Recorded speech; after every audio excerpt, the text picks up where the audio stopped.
ሰላም እንዴት ናችሁ? እስቲ እንግዲህ አንዳንድ ከታዘብኳቸው ነገሮች ልበል።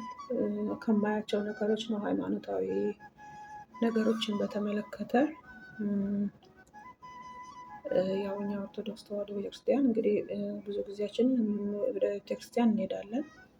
እዛ ላይ የሚከሰቱትን ነገሮች ግን እስቲ ማለት እፈልጋለሁ። አንዳንድ ነገር አሁን ቅዳሴ ላይ እልል የሚል ሰው አለ። ቅዳሴ ላይ ማለት ነው እልል የሚል ሰው አለ። በተለይ ሶሻል ሚዲያ ላይ ዩቱብ ላይ ቅዳሴ የምንከታተል ልጆች ይህን እናውቀዋለን። ያው ሲጻፍ እናየዋለን። እልል ብለው ይጽፋሉ፣ የማጨብጨብ ምልክት ይልካሉ፣ በቃ ያገኙትን ኢሞጂ ይልካሉ ምናምን። ይሄ ትክክል አይደለም። ቅዳሴ ማለት ምንም እልል የሚያስብል ነገር የለም። የሚያስጨበጭብም ነገር የለም። ምክንያቱም ጸሎት ነው የተያዘው፣ መዝሙር አይደለም የተያዘው። እንዲሁም ደግሞ ያልተገባ ነገር ይጽፋሉ። ከቅዳሴው ጋር ምንም የማይገናኝ ነገር የሚጽፉም አሉ። ኢሞጂዎች አሁን እንግዲህ አንዳንዱ እንጃ አዲስ ስልክ ሲገዛ ኢሞጂ መጠቀም እንደ ብርቅ ነገር ነው መሰለኝ የሚያየው። የተለያየ ኢሞጂዎች ይልካሉ። ምንም ከሃይማኖታዊ ጉዳዩ ጋር የማይገናኝ ኢሞጂ ማለት ነው። እንደገና ደግሞ ታቦት ወጥቶ ሊገባ ሲል የመጨረሻ የቡራኬ ጸሎት ሳይደረግ እልል ማለት እና ያንን ስቴፕ የማይጠብቁ ብዙ ክርስቲያንን የሚሉ ሰዎች አሉ። ግን ቡራኬ ከተባለ በኋላ ነው እልል ማለት የሚገባው። ሌላው ደግሞ መምህራን ሲያስተምሩ እንትን ላይ ማለት ነው እንደዚህ የማታ ወይም የጠዋት ጉባኤ ላይ መምህራኖች ያስተምራሉ። የዛን ሰዓት የሚያስተምሩ ሰዓት ሰው ወደዚህ ወደዛ፣ ወደ ቀኝ ወደ ግራ፣ ህፃናት ይሯሯጣሉ። ትልልቅ ሰዎች ሄደው ይሳለማሉ ቤተክርስቲያኑ፣ ወይ የሆነ ነገር ያደርጋል። ሰው ፊት ደግሞ አባቶች የተደረደሩበት ፊት ቆመው ጸሎት ያደርጋሉ፣ ያለምንም ፍራቻ ማለት ነው። ትምህርት እየተካሄደ ማለት ነው። ትምህርቱ ሲያልቅ ወጥቶ ሰላም ማለት አይቻልም ወይ? ሰውም ቢሆን እንደገና ደግሞ መሳለምም ቢሆን የግል ጸሎትም ቢሆን ትምህርቱ አልቆ ስቴጁ ባዶ ሲሆን እዛ ጋር ያንን ማከናወን አይቻልም ወይ? ምክንያቱም ባክግራውንዱ ሁሌ ነው የሚረብሸኝ። እኔ በተለይ ትምህርት በሚሰጥበት ሰዓት ወይንም ዝማሬ በሚካሄድበት ሰዓት ራሳቸው እዛ ያሉትም ቄሱ እንዳቆሙ ምንም ያወራሉ እና ይሄ ልክ አይደለም። ቢስተካከል መልካም ነው። እንዲሁም ደግሞ መሀል ቅዳሴ ላይ የህፃናት ጩኸትና ለቅሶ፣ ይሄም የሚሆነው ምንድነው? ህፃናቱ አንደኛ ነገር ያልተመቻቸው ነገር ሲኖር ነው እንደዛ የሚጮሁት መሀል ቅዳሴ ላይ። ህፃናትን ወደ ቤተክርስቲያን አምጥታችሁ ከማስቆረባችሁ በፊት ገላቸውን አጥባችሁ የሚቀባበውን ቀብታችሁ ሆዳቸውን በደንብ ጥግብ አድርጋችሁ አምጧቸው። ምክንያቱም ህፃናት እንዲጾሙ የተጣለባቸው ህግ አሃዱ ብሎ ጸሎቱ ከገባ ቅዳሴው ከተጀመረ ጀምሮ እስከሚፈጸምበት ጊዜ ድረስ እስከ ቁርባን እስከሚወርድበት ጊዜ ድረስ ያለችውን ጊዜ ነው ህፃናት መጾም ያለባቸው። ስለዚህ ከዛ በፊት አብልታችሁ አጠጥታችሁ አጣጥባችሁ ቆንጆ ልብስ ንጹህ ልብስ አልብሳችሁ እንዳይነጫነጩ ምቾት የሚሰጣቸውን ነገር አድርጋችሁ ነው ቤተክርስቲያን ውስጥ ይዛችሁ መግባት ያለባችሁ። በብዛት ይረበሻል ጸሎቱም ቅዳሴውም በህፃናት ጩኸት ይረበሻል።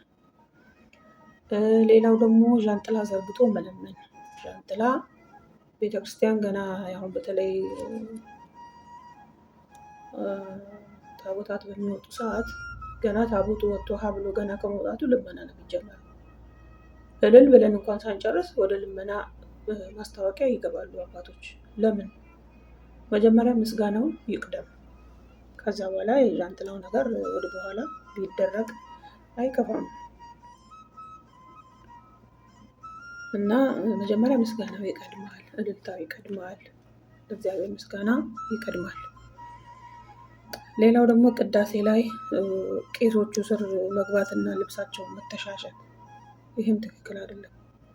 አንዳንድ ቤተክርስቲያኖች በጣም እፍግ ብሎ ነው ሰው ቆሞ የሚያስቀድሰው። ልክ በተለይ ማጥንት በሚዞርበት ሰዓት የዛን ሰዓት መተላለፊያ ሁሉ ያጣሉ አባቶች። ይሄ ትክክል አይደለም። የሚቆርበው የማይቆርበው ታፍጎ እዛ ምን እንደሚሰራው እና መንገድ ቢያንስ መንገዱን እንኳን ከፈት ማድረግ ቢቻል፣ የተወሰነ ሰው ቤተክርስቲያን ውስጥ ማስቀደስ ቢችል ሙቀቱም አይቻልም። አንደኛ ነገር ትንፋሹም ከባድ ነው። ስለዚህ የተወሰነ ሰው ብቻ ገብተው ቢያስቀድስ፣ በተለይ የሚቆርቡ ሰዎች ለእነሱ ቅድሚያ ተሰጥቶ ገብተው ቢያስቀድሱ። ሌላው ዝም ብሎ ታፍጎ የቄሶቹን ልብስ እየጎተተ የእንትኖቹን የዲያቆኖቹን ልብስ እየተሻሸ ይሄ ትክክል አይደለም። ከሕግም ከእንትንም አንጻር ትክክል አይደለም። እንደገና አሁን ደግሞ ሰሞኑን ደግሞ እያየን ያለነው ነገር ቅዳሴውን አስተካክሎ አለመቀደስ። የራሳቸው አባቶች፣ አንዳንድ አባቶች፣ አንዳንድ ዲያቆናት ቅዳሴውን ያዛቡታል፣ ይሳሳታሉ፣ ምን ይላሉ። ያው ዘመኑ የሞባይል ዘመን ስለሆነ በብዛት ልባቸው ያለው ሞባይሉ ላይ ነው እንጂ በብዛት እንትን አይሉትም። ቃሉን በደንብ አጥንተው ምናምን ነገር አይመስለኝም የሚያስቀድሱት። እና ቢያንስ ቅዳሴ ላይ እንኳን ደህና ብሎ ያጠና ሰው በደንብ አድርጎ የሚቀድስ ሰው ቢቀድስ ከቄሱም ከዲያቆኑም ማለት ነው። እና ቅድም ብዬዋለሁ፣ ይሄ ጉባኤ ላይ ከቤተክርስቲያኑ እንትን መዟዟር እሱንም ብታቆሙልን። በተለይ ሴቶች እንዲሁ ወደዚህ ወደዛ ማለት ቆሞ ትምህርት እየተላለፈ ወይ ዝማሬ እየተካሄደ ቁጭ ብሎ ማዳመጥ። የቸኮለ ሰው ቤተክርስቲያን ምን ሊሆን ይመጣል? ከቸኮላችሁ በር ላይ ተሳልማችሁ ሄዱ። ካሜራ ውስጥ አለመግባት ነው በቃ። እንደገና ደግሞ በቅዳሴ ሰዓት በስልካችሁ የምትቀርጹ ቄሶች እባካችሁ አቁሙልን።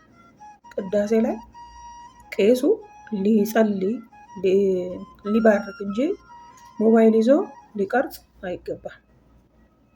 ምክንያቱም እናንተን እኔ ወይንስ ቅዳሴውን እንከታተል?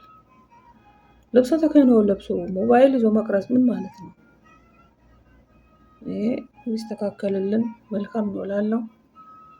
ያለኝ አስተያየት ይሄ ነው። እንግዲህ የምትሰሙ ሰዎች ካረማችሁት መልካም ነው። አመሰግናለሁ።